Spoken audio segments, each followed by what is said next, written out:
Hello and happy Monday. I am Sydney from the Poodle Book, and I was on a webinar Friday about some new changes to Rhine River itineraries, and I had to stop everything and make a podcast about it. So I don't know if you know, there's a lot of change happening in Europe about, the over tourism of certain areas, cruise ships, ruining local economies. And I mean, overall, you see it a lot with like Airbnbs and things like that, where people are turning residential buildings into Airbnbs because they can make more money, which is making it so that locals are priced out of their local communities. I am not going to debate on the good, the bad, the ugly of that. I am just going to specifically talk about what is happening in Amsterdam. So, there is a new rule that is happening in 2027, which means that most river cruises are at least half are going to be affected by where they can park. So, there basically, starting in 2027, Amsterdam is tightening up the reins on both ocean and river cruise traffic, citing over tourism, sustainability goals, and just overall quality of life. In plain English, what they are saying is that the city is like, we love visitors, but not as many as we've been having, and not what it is doing to the feel, the scene, the vibe.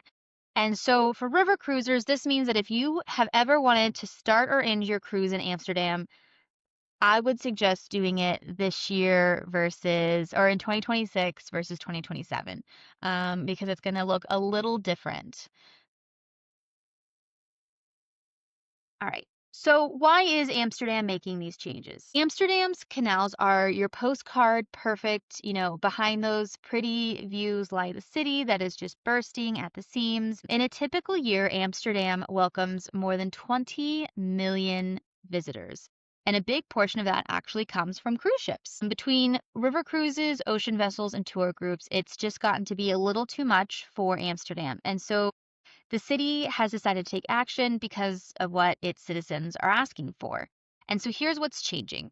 And starting in 2026, Amsterdam is limiting large ocean cruises to 100 calls per year. So only 100 ships, period, will be going to Amsterdam. And that's even less than one ship per day, or like one ship per day. So nothing more, nothing less. And in 2027, shore power is going to become mandatory for all vessels, which means that ships will have to plug in to the city's electrical grid instead of idling their engines while docked. And for our river cruisers, which is what this podcast is mostly about, they are actually going to be limiting the amount of river cruises that can stop in Amsterdam.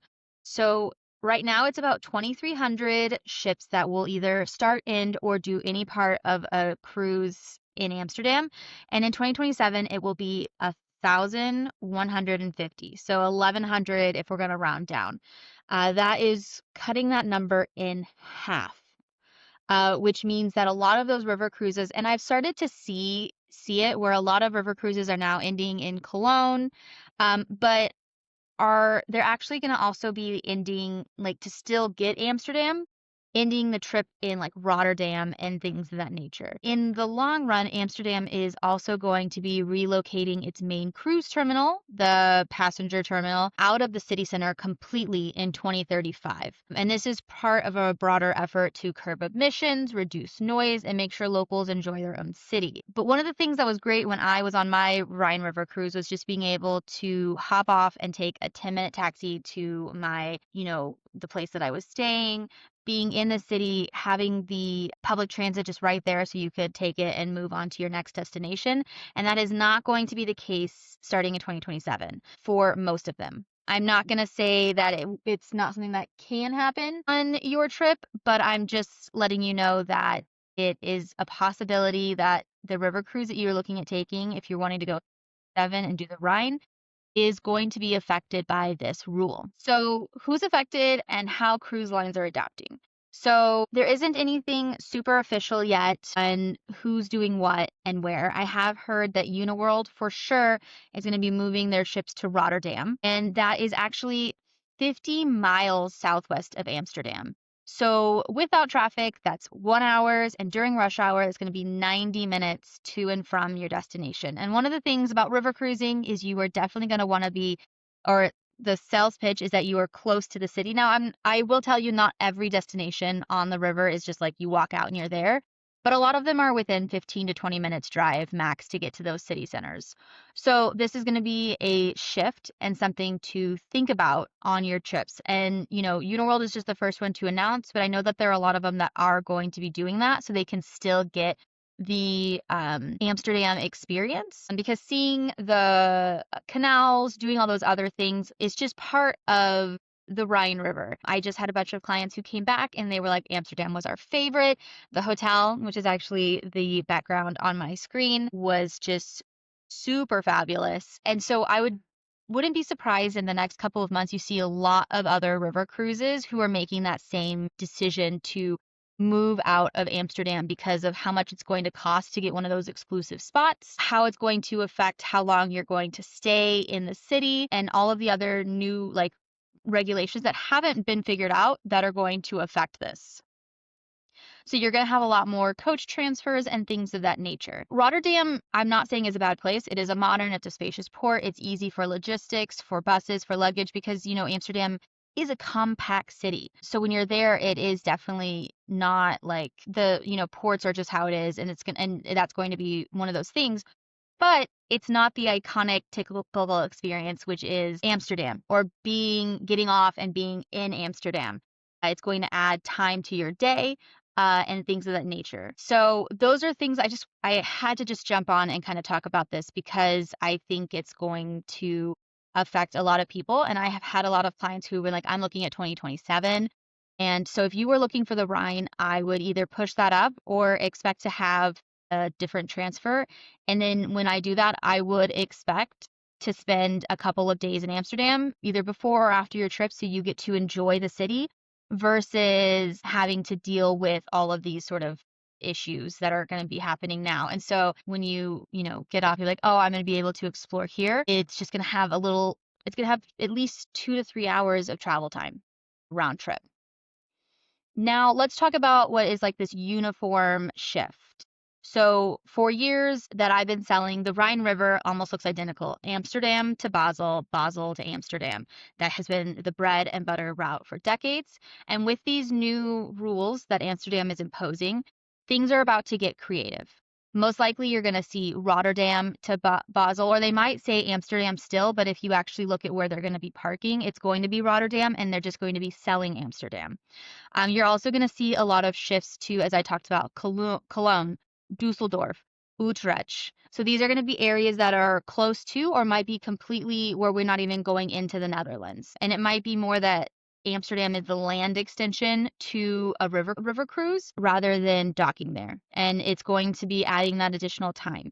And so while these changes might be inconvenient, it might be exciting. So you're going to see some fresh routes. If you're starting in Cologne or Dusseldorf, you might get an extra city that is not on a tour now. There's probably going to be some new partnerships on how they can expand the Rhine. As we get a lot more ships in, they're all going to be looking for newer destinations to stop at so that there aren't so many ships in port at each time.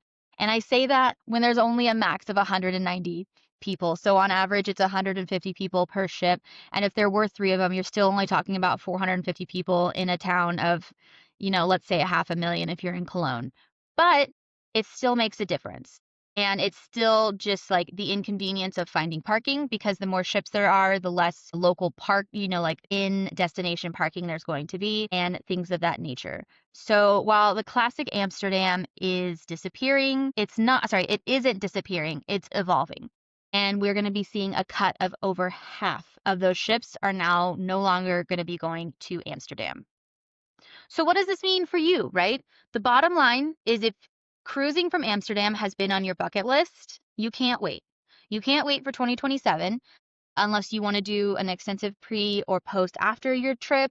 2026 will be the final full season before the limits take place. And 2027 we'll be seeing a mix of how ships are doing it. So 50% of all of these ships, and there are tons of them, will be making that change. And so you are going to have to figure out if it's worth it. And I wouldn't be surprised if ships that start and end in Amsterdam are going to cost more because that's just how life works. I hate to be the bearer of bad news, but you know, exclusivity makes things more expensive. If you book a Rhine or a Rhine Moselle itinerary now, you can still have this seamless embarkation, debarkation in Amsterdam, the canals, the stroopwafels, the tulips, which when I did my tulip cruise, it was just absolutely amazing. And it's something I recommend for everyone to do. I have an amazing partner in Amsterdam who took us on this private trip. It was fabulous. Anyways, so if you've been dreaming of walking straight off into that, hey, Winnie. Um, I would recommend doing that in 2026. And I'll do a shameless plug. If you're wanting to experience it with me, I will be hosting a Rhine and Moselle river cruise on Avalon August 29th, 2026. So I'm going to slide right into that thing. And I will recommend an amazing pre and I am also going to be doing a post in Luxembourg. I'm super excited. I have heard Luxembourg is absolutely gorgeous, really unique on how they do everything. And this will be a trip that's starting in Amsterdam. One of, again, close to the last quarter of them having it before this new shift is going to take place. And so just kind of like the bigger picture here, Amsterdam isn't alone in this. You have seen it in Venice. So in Venice, I have talked about this on my Facebook group, the group Cruising Better. Venice has 3 different ports, and major cruise lines will say that they start or end in Venice, but they actually start 2 hours outside of Venice. That's going to be your major cruise lines, NCL, Carnival, Royal. If you go into the smaller ships, like those that are about 1,000, they have a ship that's they port about 45 minutes outside of the city, which is going to be your Azamara, your Oceana, your Regent, and things of that nature. And then there are very few ships that can actually port in Venice, and that's going to be those ships that are under 10 tons, I think is the terminology. But that's going to be like Atlas. Uniworld actually has a river cruise that does the Venice Basin. So small ships like that are still able to go to Venice. But again, it is something that has completely changed. And same with, so Barcelona is also someone who is now limiting cruise ships as well as Dubrovnik. So a lot of European ports are taking these similar steps to limit cruise traffic because it's just so many people getting off at one time, it overwhelms a lot of infrastructure. Some ports in Alaska are also looking at doing that as well. So these changes aren't about pushing travelers away. They're about managing how people visit and keeping these historic cities livable. And also, I think making a greater experience for you when you do go so that you don't have as much over tourism while you're there. It's not overwhelming with how many tourists they are, it's already wall to wall in Dubrovnik and in Rome, but kind of hoping to limit some of that so that they can still have that unique experience while you're there. So for river cruises, this means that it's probably going to be more investment in that shore power, the hydration pulpation, and just regional diversification for the Rhine to bring guests to smaller towns and less visited ports. This is a growing movement that is about sustained luxury and seeing the world beautifully but thoughtfully. So, what's the takeaway? In 2027, half of the river cruises that are in Amsterdam today are not going to be in Amsterdam January 1, 2027, which means that you are going to have a different experience. It's not going to be any less magical. I love river cruising for what it is, but it is going to be a different experience. And if that Amsterdam is on your list, you're going to have to expect to spend a couple of days before or after, or expect an hour to 2 hour drive, depending on if you're going to be in traffic to get to Amsterdam to experience the canals, the stroopwafels, and just what Amsterdam is. If you want that classic, in Amsterdam Canal-Side send-off, 2026 is your year. If you're curious about what all this means for specific cruise lines, reach out to me. I'll walk you through the differences, the logistics, and how to make the most of the embarkation city. Because, as I've always said, the booking is just the beginning, and I am here to walk you through every step of the process when it comes to your next river cruise or any of your next vacations. So, thank you so much for listening to this little side podcast that I had because I just wanted to share all this information with you guys so that you're aware. I appreciate all of you guys listening. And if you want to share this with a friend or if you have any questions, please reach out to me. I am here for you as always. Thanks again, and I hope you have an amazing week.